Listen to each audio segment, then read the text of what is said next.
This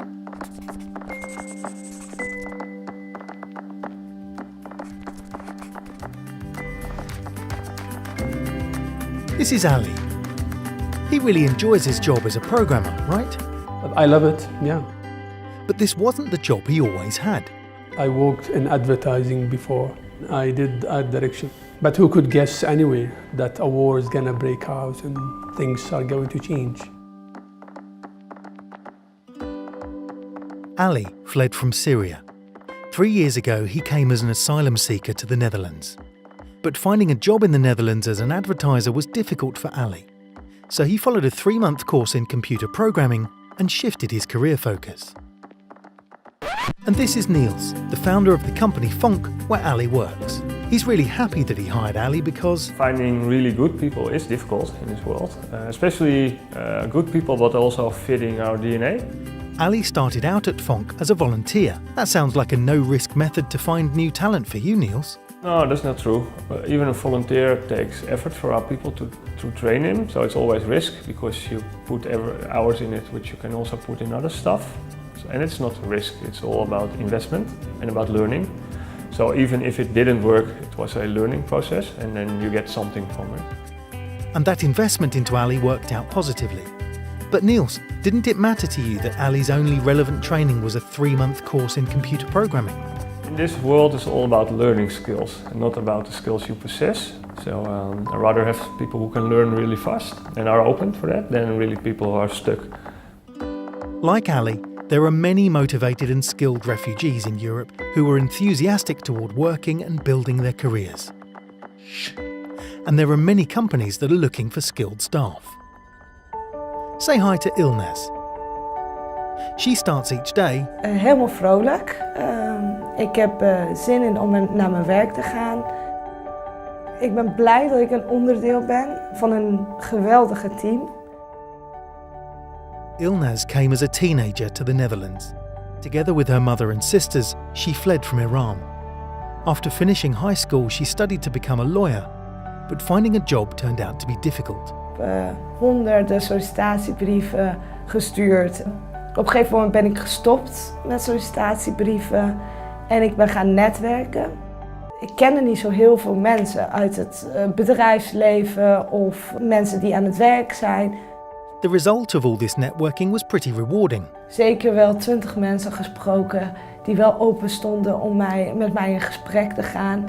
En 3 jaar later krijg ik een berichtje van Ilnaz, ik denk dat ik een leuke functie voor je heb. And here's the man who sent that message. Tell us, Robert, what are you looking for when you recruit a new employee? Is iemand enthousiast? Wat is je achtergrond? Wat heb je meegemaakt? In het geval van Ilnaz was ik zeer onder de indruk van haar aanpassingsvermogen en haar volhardendheid om in Nederland succesvol te zijn. Ze heeft in no time Nederlands geleerd, ze heeft een opleiding gedaan en ze wilde heel graag aan het werk. But not as a lawyer. Ilnaz works as a representative for a company that provides interpreting and translation services. Ik heb eigenlijk de functie leren vervullen door het gewoon te doen. Door heel veel met de collega's mee te gaan naar gesprekken. Ja, door vallen en opstaan, door ook fouten te maken en die mogelijkheid ook te krijgen. Robert saw the potential in Ilnaz. But did you ever have doubts because of cultural differences? Natuurlijk zijn er verschillen met mensen, in mijn geval uit Nederland. Maar als jij voor jezelf als leidinggevende dat ook in jezelf het gat weet te overbruggen, dan heb je een hele loyale, goede werknemer erbij. I wake up in the morning at 6, I feel like yes, I'm going to work because I'm enjoying what I'm doing. Meet Alisat. She fled from Uganda a couple of years ago. There, she had many jobs, her last one as a hairdresser. But without any official diplomas, Alisat struggled to launch her career in the Netherlands. Before, I had no job. It's like I'm sad, I don't want to see anybody in my face. It's like I don't want to talk to anybody. But when you move in an area like this, people are happy with you, people are smiling. You smile too, you forget everything back. Alisat's job placement at Manpower Group is part of a project that the company does in cooperation with the city of Amsterdam. Dirko, can you tell us more about this project? We have 90 asylum seekers that we are coaching to work and or education. The coaching lasts for 6 months, and in those 6 months we focus on the talents of the candidate. We see what is their level of Dutch knowledge but also English. We see what is their education, and we see how to fill the gap to the job that they would like to have later on. It's like really interesting job, and it's like a school.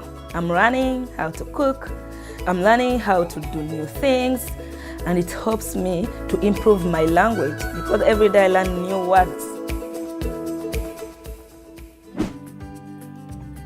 Dany arrived in the Netherlands 10 years ago. Back in Iraq, he studied to become a doctor.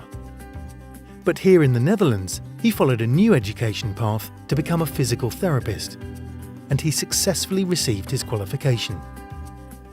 Volgens mij is het niet echt Nederlands. Ik was in het begin niet zeker van mijn taal. But you seem to have mastered the Dutch language very quickly.